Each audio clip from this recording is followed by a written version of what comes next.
بسم اللہ الرحمن الرحیم. آج اکتوبر 1968 کی 19 تاریخ ہے اور ہم مجلس قلندرانِ اقبال میں جاوید نامے کے 141 صفحے سے شروع کر رہے ہیں. 140 صفحے پر زندہ رود نے پوچھا یہ تھا کہ گردش تقدیر مرگ و زندگی کس نہ دانت گردش تقدیر کی، یعنی موت اور حیات تو تقدیر کی گردش کی وجہ سے آتی ہے، لیکن یہ کوئی نہیں جانتا کہ خود تقدیر کی گردش کیا ہے. تو میں نے جیسا پچھلی دفعہ عرض کیا تھا، پہلے تو زندہ رود کا خود سوال ہی بڑا کمزور ہے. اقبال جیسا شخص تو یہ مانے کہ موت اور زندگی جو ہے تقدیر کی گردش سے آتی ہے، اپنے سارے فلسفے کی خود تردید کر گیا اس میں. اور آگے جو بات پوچھی ہے کہ گردش تقدیر کیا ہے، اس سے زیادہ مجھے افسوس ہوا کہ حلاج کی زبان سے جو وہ جواب دے رہا ہے، اس جواب سے تو وہ عارف ہندی نے جو جواب دیا تھا تقدیر کے متعلق وہ کہیں بلند تھا. وہ تقدیر کے اوپر تو وہ حرف آخر ہے جو شخص یہ لکھ گیا، لیکن یہ یہاں اب حلاج کی زبان سے جو ہے یہ بڑی کمزور چیز ہے. حلاج کی زبان سے کہلوایا یہ ہے کہ حل کے از تقدیر دارد ساز و برگ لرزد از نیروے ہو ابلیس و مرگ. جو تقدیر کے راز کو پا گیا ہے اس سے جو معاملہ رکھتا ہے، حقیقت یہ ہے کہ اس کی قوت کے اس سے ابلیس بھی لرزتا ہے اور خود موت بھی لرزتی ہے. جبر دین مرد صاحب ہمتت ہنچے کیجیے، جبر مرداں از کمال قوتت. اب یہاں دیکھیے جو میں نے عرض کیا تھا نا کہ یہ بہت کمزور ہے، اس کی بنیادی کمزوری جو ہے اس کو ذرا پہلے پیش نظر رکھ لیجیے، بات سمجھ میں آ جائے گی. تقدیر میں جبر اور قدر دو چیزیں ہیں. تقدیر کے جبر کے معنی ہوتے ہیں کہ انسان کا ہر عمل ہر فعل پہلے سے متعین ہوتا ہے، انسان کو اختیار و ارادہ نہیں ہوتا، اور یہ جو کچھ کرتا ہے ایک مشین کی طرح کرتا ہے، پہلے سے ہر شے متعین ہوتی ہے. یہ ہوتا ہے تقدیر کا جبر. اور تقدیر کا قدر یہ ہوتا ہے کہ انسان اپنے اعمال ارادے اور فیصلوں میں آپ صاحب اختیار ہے، یہ خود کرتا ہے جو کچھ کرتا ہے، پہلے سے کوئی شے متعین نہیں ہے. یہ ہے تقدیر کی قدر. تو جبر اور قدر تقدیر میں یہ چیز ہے. جبر کے معنی یہ ہے کہ پہلے سے سب کچھ متعین ہے، انسان کے اپنے اختیار و ارادے پہ کچھ نہیں ہے. اب یہ دیکھیے حلاج جو کچھ کہہ رہا ہے، یعنی یہ اتنی بنیادی چیز جو ہے جبر کی کہ تقدیر میں جبر کہتے کس کو ہے وہ بھی اس شخص کو معلوم نہیں یوں نظر آ رہا ہے. جبر کے معنی یہ لے رہا ہے اپنے اختیار و ارادے کے باوجود احکام خداوندی کی اطاعت کرنا. یعنی یہ جبر ہے نہیں، اپنے اختیار سے کسی چیز کی کسی حکم کی اطاعت کرنا، کسی قانون کو فالو کرنا، کسی چیز کی اتباع کرنا، یہ جبر نہیں ہے. یہ اگر جبر ہے تو یہ تو وہ جبر ہے کہ جو خدا نے خود اپنی ذات کے اوپر عائد کیا ہوا ہے. تو کیا ہم خدا کو مجبور کہیں گے؟ جو شخص اپنے اختیار و ارادے سے اپنے لیے کسی اصول کی پابندی جو ہے ضروری قرار دیتا ہے تو اس شخص کو مجبور نہیں آپ کہتے ہیں. اس کی سیلف امپوزڈ ہے یہ کنڈیشن جو اپنے اوپر اس نے عائد کی ہوئی ہے، یہ جبر نہیں ہے.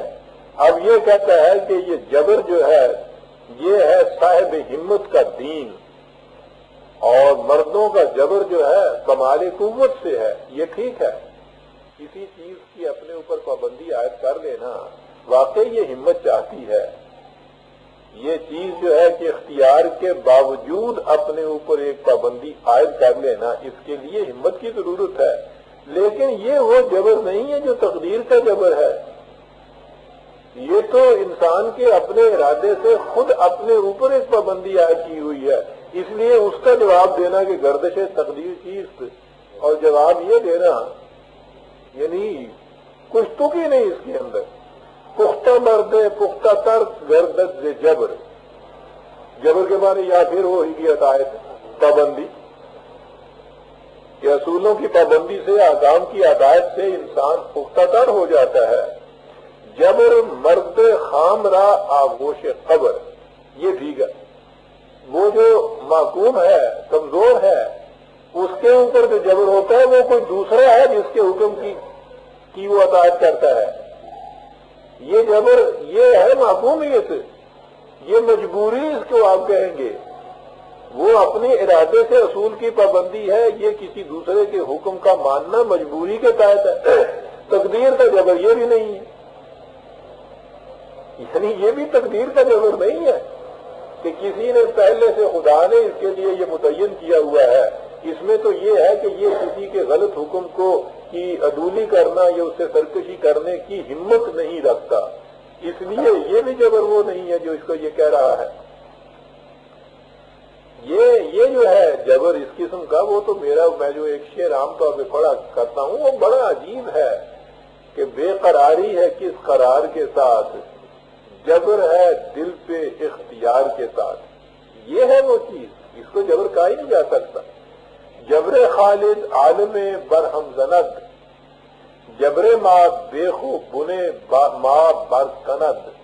ٹھیک ہے، خالد نے اپنے اوپر ایک جبر کیا، ایک حکم تھا، اس کی اطاعت اس طرح سے کی تو وہ کہتا وہ تو ایک دنیا کو برہم کر دیتی ہے، اور ہم کمزور ضعیف بزدل جو ہے، ہماری مجبوری جو ہے وہ تو دین بے خوبن بھی ہماری اکھیڑ کے رکھ دیتی ہے۔ وہ ٹھیک ہے، کمزور اس کا نام مجبوری رکھیے، جو اپنے ارادے سے کسی کی اطاعت کرتا ہے اس کا نام اطاعت رکھیے، پابندی رکھیے۔ کار مردان است تسلیم و رضا، بر ضعیفہ راست نائد این تبا۔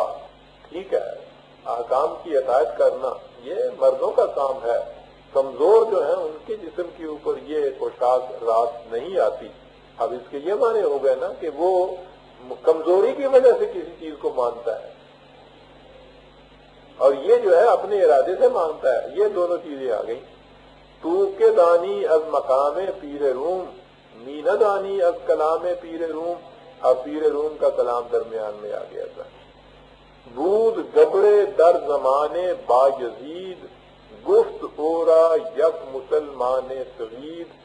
با یزید بستامی کے زمانے میں کوئی ایک گبر مجوس تھا، اس کو کسی مسلمان نے کہا کہ خوشترا باشی کے ایمان آوری کا بدست آئد نجات و سروری۔ آسان بات ہو گئی، اس کو دعوت دی ایمان لانے کی۔ گفت ایمان اگر ہست اے مرید، ہاں کے دارد شیخ عالم با یزید۔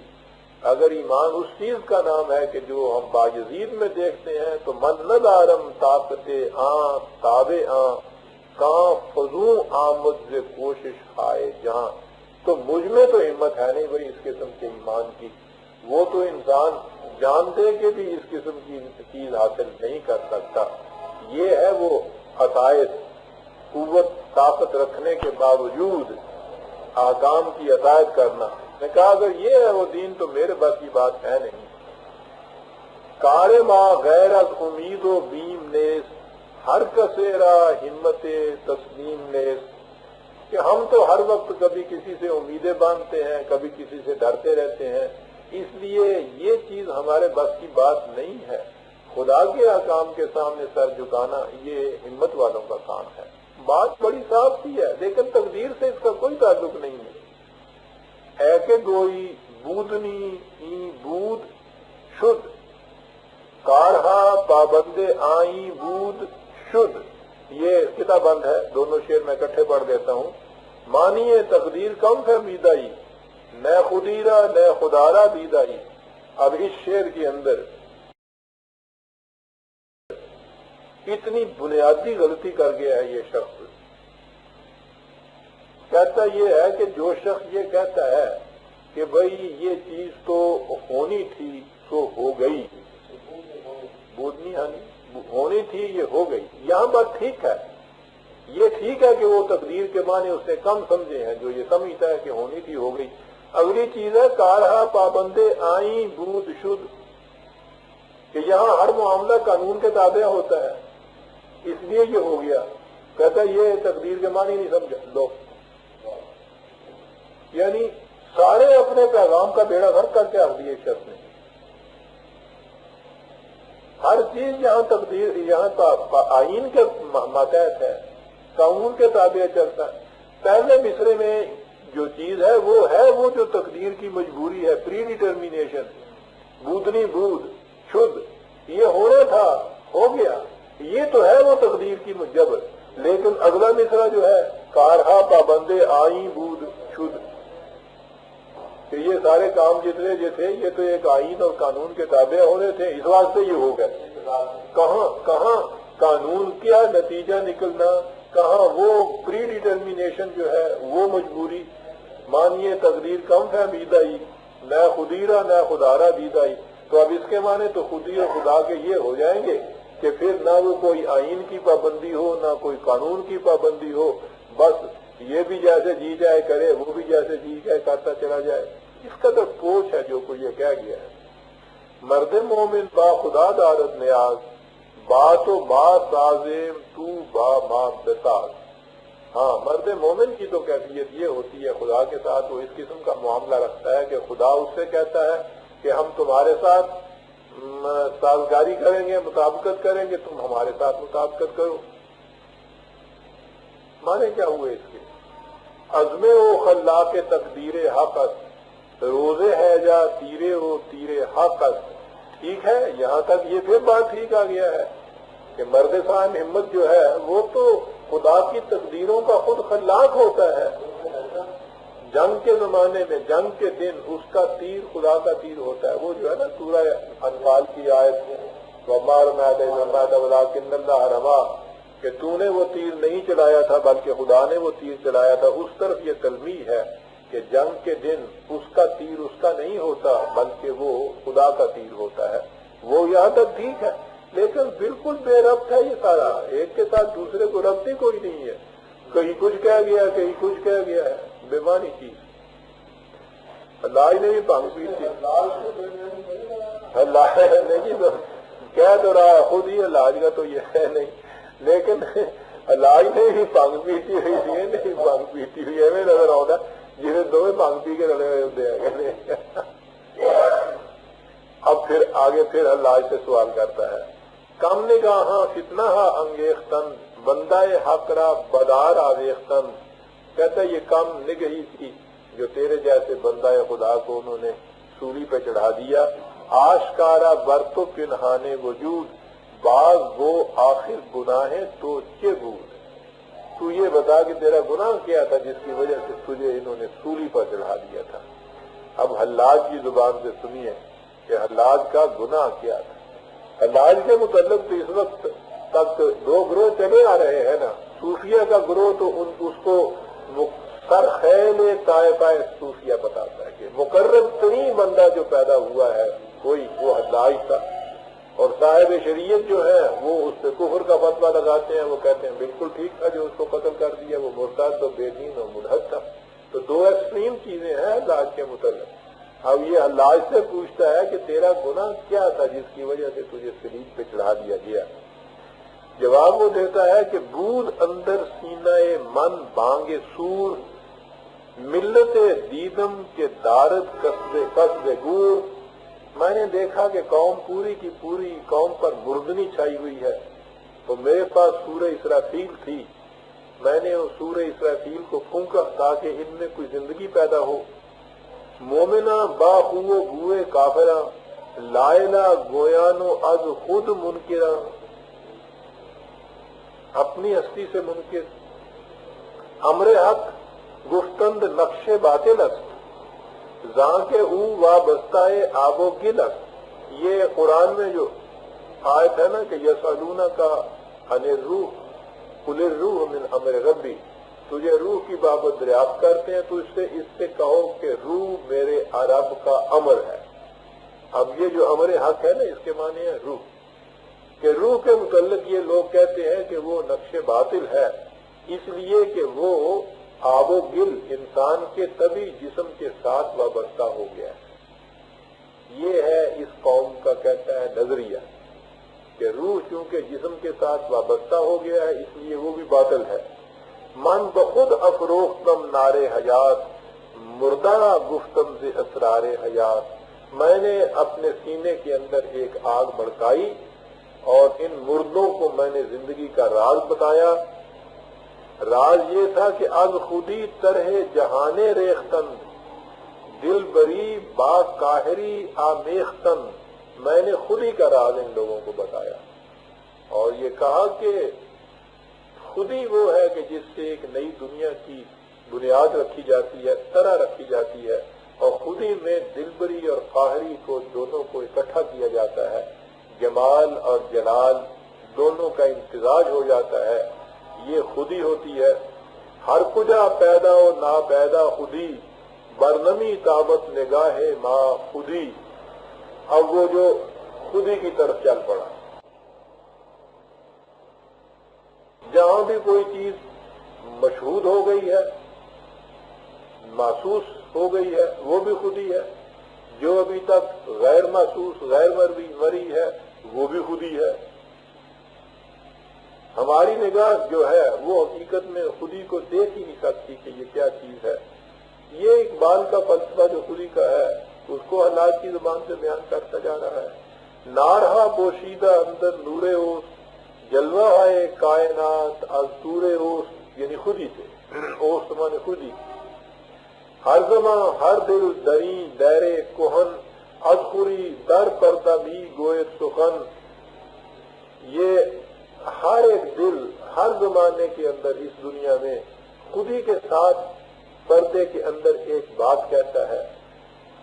ہر کے از نارش نصیب خود نبر، در جہاں از خیشتن بیگانہ مرد۔ جس کو خودی کی آتش سے نصیبہ حصہ نہیں ملتا، سمجھ لیجئے کہ وہ اس دنیا میں اپنے آپ سے بیگانہ مر جاتا ہے۔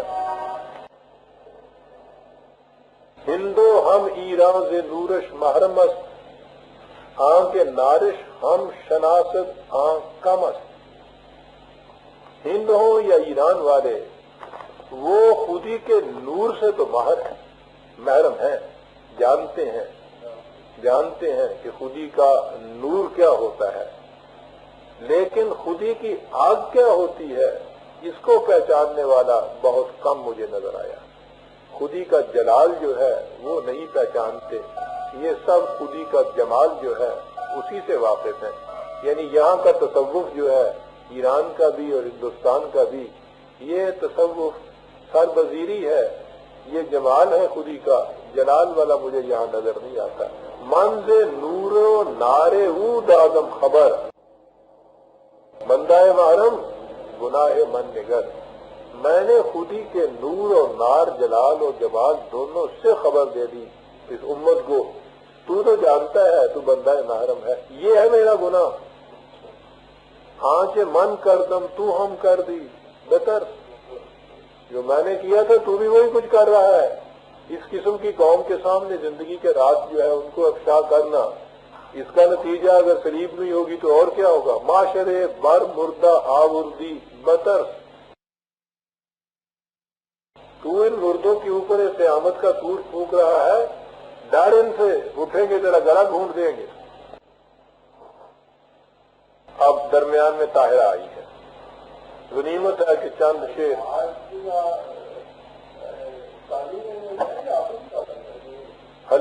یعنی وہ حلاج کو یہ سمجھتا ہے، یہ شخص حلاج کی تعلیم کیا ہے، وہ بالکل پنگڑ خانے دے جس طرح اللہ نے ہوں نے نہ اس طرح کی چیز آ گئی ہے۔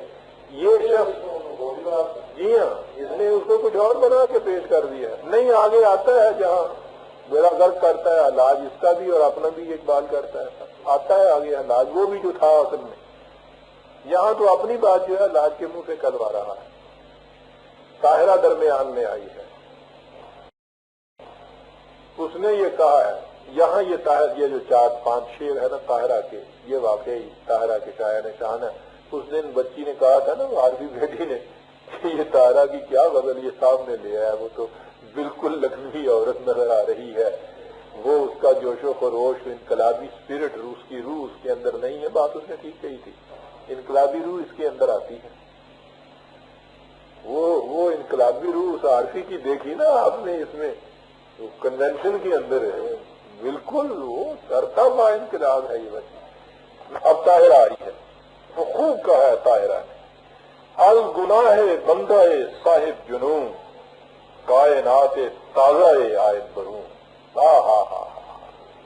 کیا بات ہے، اقبال نے یہیں سے یہ بات لی ہے، غرض دستے تو کار نادر آیت، گناہ ہم اگر باشد ثواب است۔ تو یہ جو ہے نا، الگناہ بندہ صاحب جنون، کائنات تازہ آیت برون، بڑا خوبصورت شعر ہے، بڑا۔ اور ایک صاحب جنون کا ہی اس قسم کا گناہ ہو سکتا ہے کہ ساری دنیا اس کو مجنون کہے اور کہے کہ کتنا بڑا گناہ کا کام کر رہا ہے، اسی سے ایک نئی کائنات پیدا ہوتی ہے۔ یہ جو اللہ والے ہیں نا، ان سے نہیں کائنات، بہت خوبصورت شعر ہے صاحب، اور یہ طاہرہ کے بالکل اصل حال ہے۔ وہ آج نہیں بچی یہاں، نہیں تو اس کو کہتا کہ لو بھائی تمہارا گلا اتر گیا۔ شوق بے حد پردہ ہارا پر درد،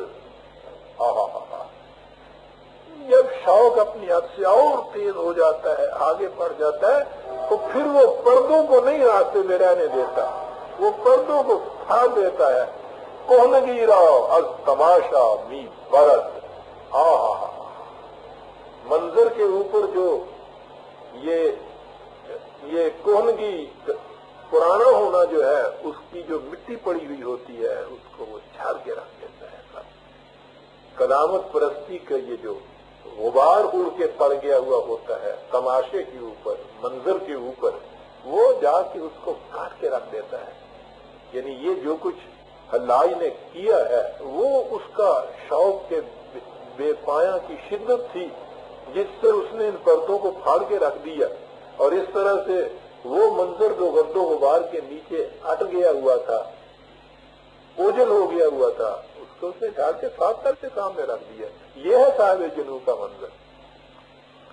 یہ کوہنگی راز تماشا بھی برد، غالب نے اپنے یہاں یہ شعر لکھا اس کے لیے۔ غالب بڑی عمدگی سے بات کرتا ہے صاحب۔ جو ہمارا اس دفعہ کا عنوان تھا نا، نیا زمانہ نئے صبح و شام پیدا کر، یہ چیزیں ساری اس سے پہلے غالب ہے اصل میں ان چیزوں کو جو لانے والا ہے۔ طاہرہ نے بھی یہ چیز دی ہوئی ہے، یہ جو چیز ہے یہ طاہرہ کی ہے، لیکن غالب نے کہا ہے کہ رفتم کے کوہنگی ز تماشا برف گنم، کہ کوہنگی ز تماشا برف گنم، در بزم رنگ و بو نمت دیگر افغنم، تا بادا تلخ تر شودو سینہ ریش تر، تاکہ شراب اور تلخ ہو جائے اور میرے سینے کے زخموں کو اور شدت سے پھاڑ دے۔ تلخ تر شودو سینہ ریش، دیکھیے نیا انداز کیا ہے۔ بے گدازم آبگیناؤ در ساگر افغنم، شراب نہیں، میں نے پوری سراہی کو پگھلا دیا اور اسے ساگر میں ڈال دیا کہ ذرا شراب تلخ ہو جائے، ذرا سینے کے ریش اور ذرا تخت ہو جائے۔ یہ ہے رفتم کے کوہنگی سے تماشا بڑا کرم۔ واہ واہ، بڑا انداز عجیب ہے غالب کا۔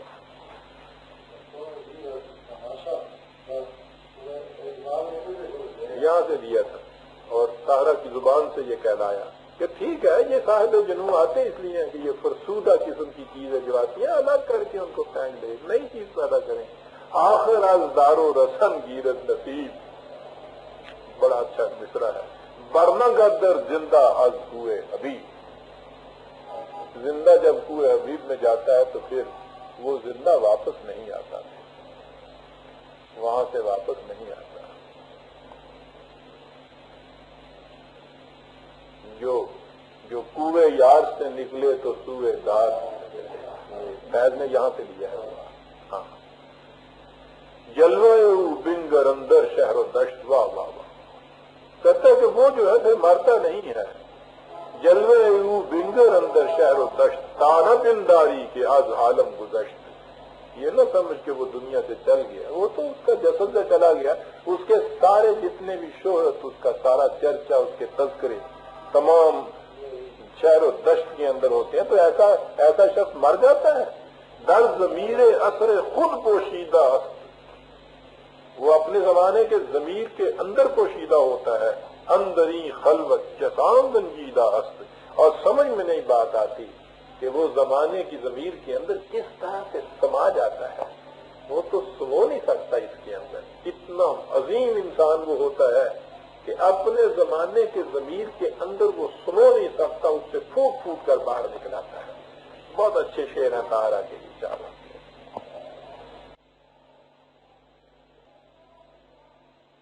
اس کے بعد زندہ رود نے غالب سے ایک شعر کے معنی پوچھے ہیں، اور مجھے پھر افسوس آیا ہے کہ غالب کے ہاں بڑے بڑے عجیب شعر تھے جن کے معنی پوچھنے کیا، یعنی خود اقبال نے سمجھا نا کہ میں نے اس شعر کو یوں سمجھا، تو غالب سے کچھ اس قسم کے شعر کی بات پوچھتا، یہ شعر اچھا نہیں جس کے معنی پوچھے. اب غالب آ گیا.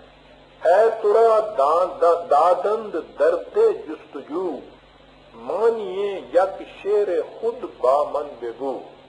اپنے ایک شعر کے معنی ذرا مجھے سمجھا دو. یہ شعر اردو کو ہے، لیکن غالب کا اردو تو فارسی ہوتی ہے نا. اخیر میں یہ چیز جو ہے نا اردو میں یہ کیا ہے؟ کیا ہے؟ کمری کف خاکستر و بلبل قفس رنگ، اے نالا نشان جگر سوختہ چیز. وہاں ہے اے نالا نشان جگر سوختہ کیا ہے؟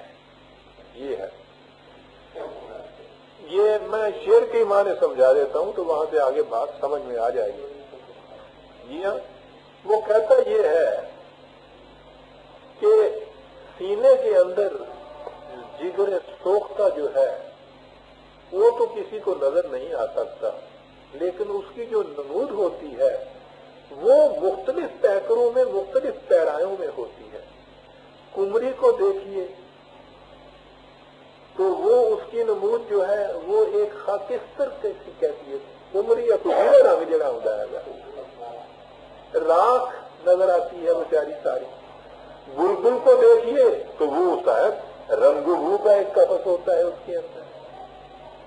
میں پوچھنا یہ چاہتا ہوں، ہے نالا جگر سوختہ کا بلاخر نشان ہے کیا؟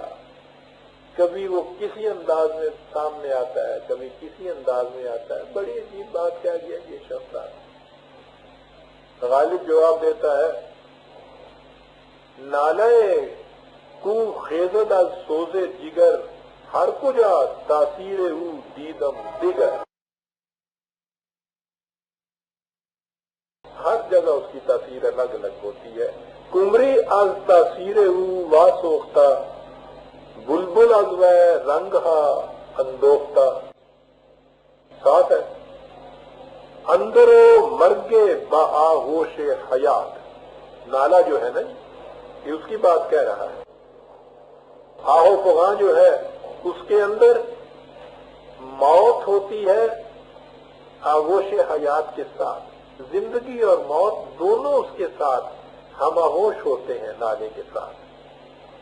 یک نفس اینجا حیات آجا ممات. ایک ہی سانس میں یہاں وہ زندگی بن کے اوپر آتا ہے، دوسرے سانس کے اندر دوسری جگہ وہ موت کی شکل میں سامنے آ جاتا ہے.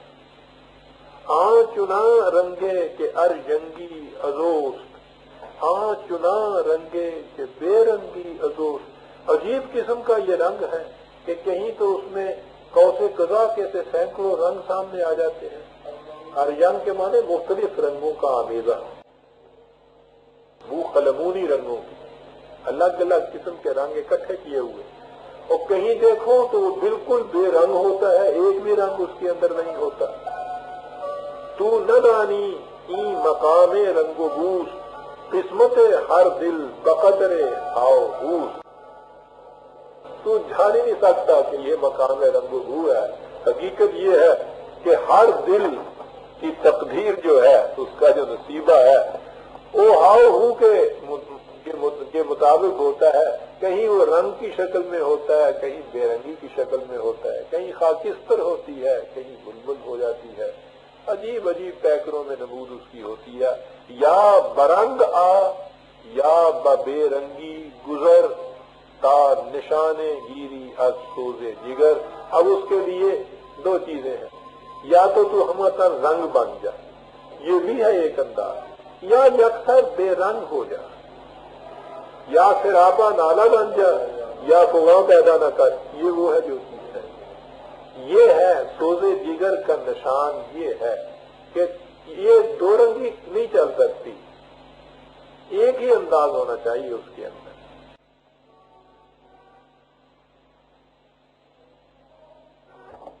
یہاں سے اقبال ایک بالکل نئی چیز شروع کرتا ہے جی اس میں، اور وہ آگے غالب کے ہاں بھی وہی بات چلتی ہے اور حلاج کی زبان سے بھی وہی چیز چلتی ہے۔ یہ بہت مشکل مقام بھی ہے، اہم مقام بھی ہے۔ میں سمجھتا ہوں کہ آپ اجازت دیں تو آج ہم یہیں تک رہنے دیں، اس لیے کہ محفل میں آج باقی آپ ہے نہیں۔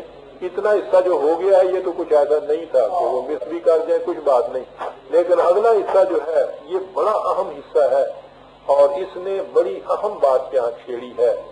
اصل میں ہوا یہ تھا، میں اگلی دفعہ بھی دوہرا دوں گا، کہ تقریباً کوئی 1820 کا ذکر ہے کہ ایک ہوتے تھے فضل الحق خیر آبادی، بہت بڑا منطقی یہ شخص اس دور کا گزرا ہے، بہت بڑا منطقی ہمارے ہاں کا، رستو کے مقابل کا خیر آبادی، فضل الحق خیر آبادی۔ خیر آبادی سارا خاندانی منطقیوں کا حقیقت میں، اور فضل الحق ان کا امام تھا، بہت بڑا تھا جی۔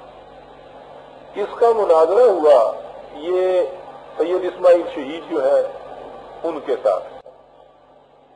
یہ اسماعیل شہید جو ہے یہ وہابی ٹائپ کے لوگ ہیں۔ خیر آبادی جو تھا اس کا موقف یہ تھا کہ خدا رسول اللہ کا نظیر پیدا نہیں کر سکتا۔ وہابی جو ہے انہوں نے یہ کہا کہ خدا پیدا کر سکتا ہے، پیدا کرتا نہیں ہے، پیدا کر سکتا ہے۔ وہابیوں کے ہاں یہ جو ہے نا بریلویوں کا غلو رسول کے متعلق کہ وہ نور ہے، بشر نہیں ہے، وہ خدائی ہے، وہابی یہ نہیں مانتے، اعتدال پہ رہتے ہیں اس معاملے میں، اس لیے وہ یہ کہتے ہیں کہ نظیر پیدا کر سکتا ہے، خدا پیدا نہیں۔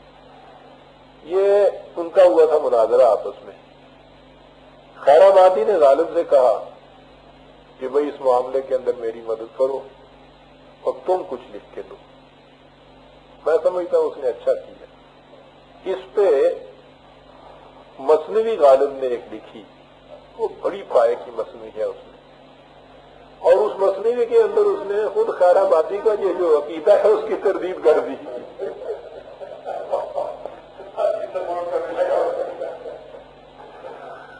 خیر آبادی آیا اس کے بعد اس نے کہا تیری ایسی کی تہذیب، میں نے تجھے یہ کہا تھا کہ یہ کچھ کرو، یہ تو نے کیا کیا؟ کہنے کہ کوئی بات نہیں ہے، آدھی مثنوی لکھی ہوئی ہے نا، باقی آدھی وہ باقی آدھی اس نے ایسی خوبصورت لکھی ہے کہ اس کے اندر اس کے عقیدے کی تردید بھی ہوتی ہے، تعین بھی ہوتی ہے۔ اور مسئلہ ہے یہ کہ کیا رسول اللہ کی نظیر پیدا ہو سکتی ہے یا نہیں ہو سکتی، بڑا اہم سوال تھا یہ اس دور میں۔ تو اس میں یہ جو ہے نا کہ غالب نے کس انداز سے یہ بات اس میں کہی ہوئی ہے، یہاں وہ یہ شخص یہ لایا ہے، تو وہ مسئلہ آگے سارا جتنا بھی ہے وہ اس میں ہے۔ غالب بھی وہی کچھ کہہ رہا ہے، پھر یہ حلاج بھی وہی کچھ کہہ رہا ہے، اس لیے میں سمجھتا ہوں کہ اس چیز کو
اور اس کے بعد تو جناب ابلیس آ رہا ہے، اگرچہ اس کا کچھ اور ہے موقف، لیکن بہرحال یہ دونوں مسئلے بڑے اہم آ رہے ہیں، اس لیے ہم آج قبل از وقت اس کو ختم کر دیتے ہیں تاکہ آئندہ جب ہماری محفل پوری ہو، خاص طور پہ حبیب صاحب ہوں، تو اسے ہم اس وقت تک اٹھا رکھتے ہیں۔